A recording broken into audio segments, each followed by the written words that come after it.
I drew a Tauros for every type. Alright, I'm sure you know this style of video. To prove my point, now for the question you're all asking, why Tauros? Well, I guess I'm biased. In actuality, there's more basis for this than a lot of other videos with a similar style. Tauros already covers 4 typings: normal, fighting, fire, and water. This gives it more credibility than, say, I don't know, Goomy, Applin, or Slowbro. You've rambled on long enough! Anyway, just sit back, learn, and chillaximize. I'll get into this. Let's start with the last of the starter types, grass. Could I add a new breed of Paldean Tauros? Yes. Is that extremely stupid? Also yes. I just did a regional variant, not a Paldean breed, because, well, as I already said, that would be dumb. Meet the grass Tauros. This Tauros is based on the Highland breed of cow. I'm not exactly sure where they're native from. I know it's like northern Europe somewhere. I just didn't want to look into it. They're really shaggy to deal with like cold temperatures. And well, I gotta be honest, it fit the other inspiration because what's something plant related that's, you know, tied to cattle? Oh yeah, hay, straw, that kind of stuff. I mean, it's a relatively simplistic one, but I mean, it's basically just a haystack Highland cow. There's not really much to it. Moving on, while I could do plenty of things for psychic, why not an evolution? I typically see fighting types for Tauros evolutions, you know, minotaurs. So why not focus on the Taurus constellation for this evolution? I mean, it's the same name. Say hello to Astros. Obviously a combination of Astro as in space, but Tauros. Or Taurus in this case, but same difference. This design actually went through a few changes. At first it was more similar to Tauros, but as Sandwich Jack on Instagram told me, it looked more like a regional form since Tauros already looks fully evolved. He then compared Tauros to Ursa Ring with how Game Freak did make Ursaluna work. So I took that to heart and took a note from Game Freak, turning Astros into a brick shithouse like Ursaluna. Also, its shoulders now play into the whole planet thing, you know, space. Also, to differentiate it more, I based it on 2 separate breeds of cattle to help, you know, not make it Tauros. The first being the Hungarian Grey breed, which is where I got the Doom Portals from. Well, the Doom Portal horns, sorry. While you might think it's just me being nerdy, the Doom Portals deal with teleportation, like the Psychic type, and teleport Doom Guy from his space station, you know, space. It checks out. I then based the planetary shoulders on, of course, well, actually you probably didn't know, but the Unguni breed of cattle native to southern Africa. I also added some ears to the design, but like, does anyone find it weird that Tauros lacks ears? I always thought it had them, but it just doesn't. Well, anyway, moving on from that, let's get a little toxic and talk about poison for a minute. Did you know there's a bovine called the Black Death? The African Cape buffalo gets this nickname because of how dangerous it is to hunt and how many humans they... It's part of the African Big Five, which are the 5 most dangerous African animals to hunt. They include the lion, leopard, elephant, rhino, and, of course, Cape buffalo. Don't underestimate these things. Then there's a disease called, well, the Black Death, otherwise known as the bubonic plague. It's a disease that ravaged Europe and, well, many people. Just like the similarly named, or I guess similarly nicknamed, bovine. I'm not going to go into detail about the plague since it's quite disgusting and I'm saving the disturbing stuff for a little later. But I think we can all see the connection here. But from seeing a connection to something see-through, let's talk ice. The musk ox was the obvious choice, obviously. It's a bovine in cold temperatures. I made the horns more obvious traditional musk ox horn. Ugh, that is a tongue twister. I also made the mane on this Tauros more like a jacket, where it wraps around the front legs rather than just being a, I guess, scarf? I'm not sure what it's supposed to be on the original design, honestly. Though the reason I made it more of a jacket is actually to help represent shedding. Basically, depending on the temperature, some animals put on or get rid of hair. It's why huskies in colder climates are fluffier than the ones in warm climates. It's just because that's how they have to adapt to survive. Then, for the tails, Yeah, it's got that ice on it. I mean, actually though, there's some icicles on the tail to really hammer home that ice typing.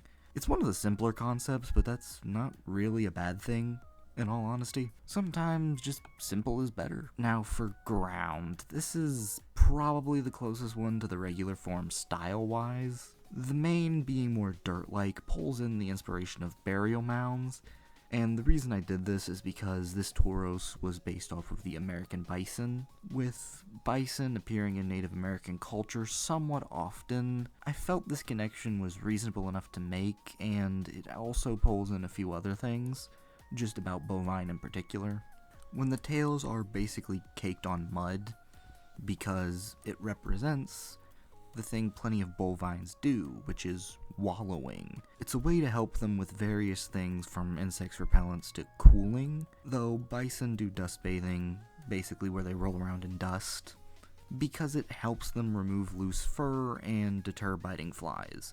The tails looking like cattails are 100% unintentional, but they also help represent that sometimes when bovine tails get too caked in mud, they get these really odd cylindrical pill-like things on them. I don't know how to describe it. Anyway, next, let's get to a darker space with the dark typing. The gar, I think that's how you pronounce it, I could be wrong, is a dark-colored bovid with quite a large posture. However, what makes the species interesting is that in areas where humans disturb the forest, the normally diurnal gar becomes nocturnal. This is the inspiration for the moon-shaped tails on a full moon forehead. They also get more aggressive once they get used to humans, but so does every other animal that starts to associate us with food. Seriously, do not feed wild animals. It won't end well. Now, the rather large back might look a little weird, but it's because of how the gar is actually built, because oh boy does it got some shoulders. And the main kind of going up on that is more of a reference to, I guess the horizon. However, its dark typing also comes from how the human brain can kind of get tricked in the dark. It's what a large majority of cryptids end up attributed to. Like how some believe the Mothman was just someone seeing a barred owl from a very unfortunate angle and experiencing what's called the red eye effect, where basically shine a light into an animal's eyes and if it shines back, it can shine back red. It's really that simple. For an easier example, think of how a pile of clothes on a chair can look like a person in the dark if you don't remember you put them out. It's a rather simple concept, but it's actually pretty useful. Well, from the dark to a magical light, let's go ahead and just talk fairy. Moonlight and Moonblast being fairy gave me an idea. Sure, space is more attributed to the psychic type, but then again, as I already mentioned, moon moves tend to be fairy. It's just kind of difficult, but I ended up just using fairy anyway. This Tauros pulls inspiration from blue-gray cattle, which is a breed?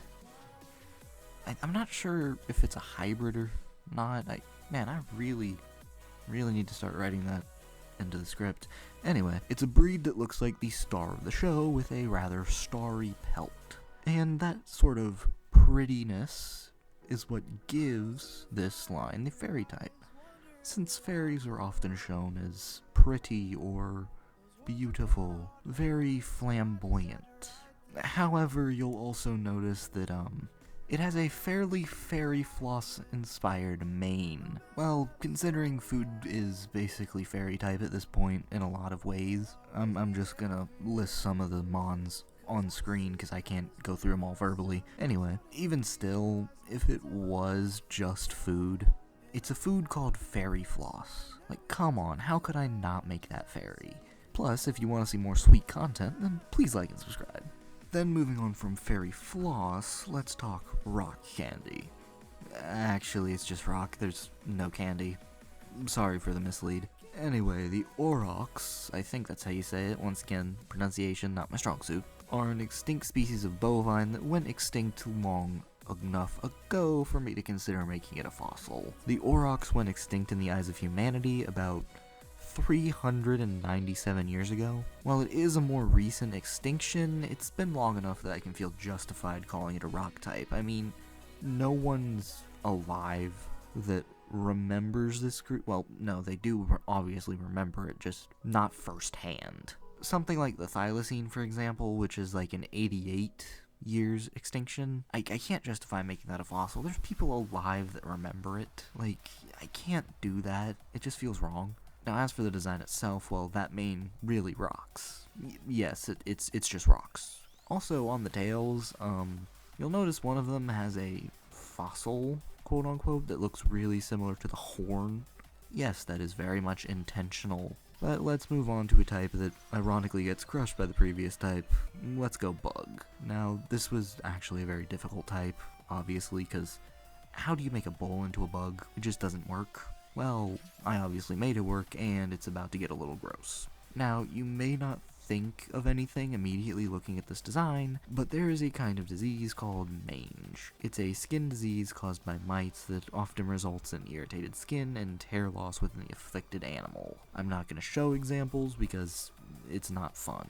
And yes, it can appear in cattle and really mammals of all kinds, including humans, but there's different kinds of mange that's different between whatever, and it's difficult. If you want to look into it, I'm not going to go into depth, it's gross. And yes, in case you are wondering, it is bald. As I said, hair loss. But then, what's the mane? Well, I think I made it obvious, kind of, because it has the sort of wishy-washy thing in its school form, but the mane is a swarm of bugs. I mean, they're small enough that I couldn't justify making them their own thing, so yeah. Also, notice how the tails have just nothing there. Yeah, it's hardened flesh. The entire blue thing is hardened scabs.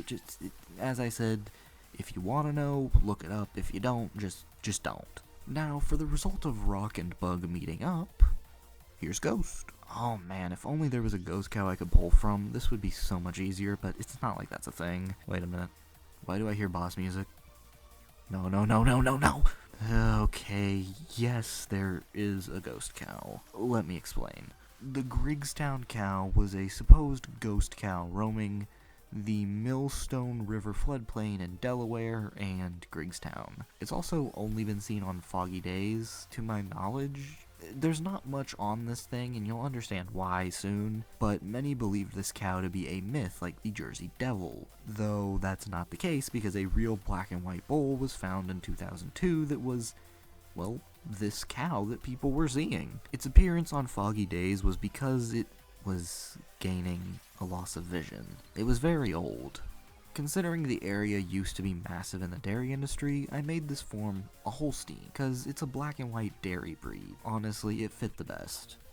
And if you're wondering why I called it a dairy breed, it's because, more often than not, you can separate cattle into two varieties when they're domesticated. There's dairy and there's beef. Holstein is a dairy cow, meaning it's mostly just there so you can milk it. Now onto the flying type, we actually reach a technicality, because I said a Tauros of every type, but I did a convergent. Okay, in my defense, we can clearly tell that the convergents pull from specific Pokemon. Also, Poltergeist exists, and if that is enough to be a convergent, then I have nothing to worry about. Here's Anoros, a convergent based on the mountain Anoa, a creature from the subfamily Bovine, which includes cattle, bison, African buffalo, water buffalo, four-horned antelope, and spiral-horned antelopes. So yes, this antelope is more related to this cow than it is to this deer.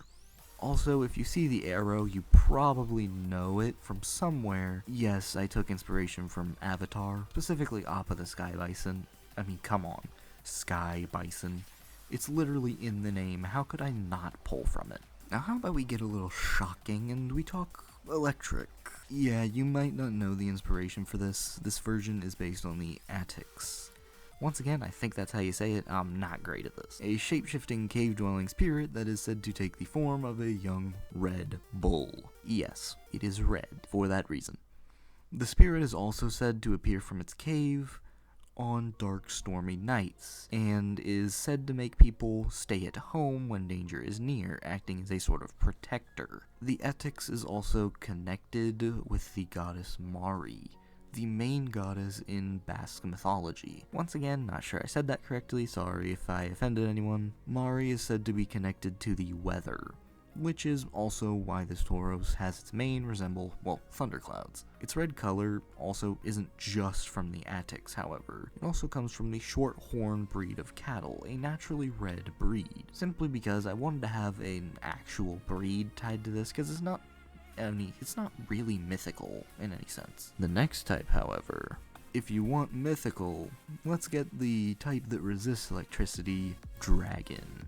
Now, this one was a little different since it actually pulls from a different fictional franchise for a good bit of it, but it's also real mythology. Yeah, if you couldn't tell, there's a bit of Percy Jackson in this, but the real mythology is it comes from the, oh, I hate pronouncing things, Ophiotaurus? I think that's the word? It's Bessie from Percy Jackson if you know it.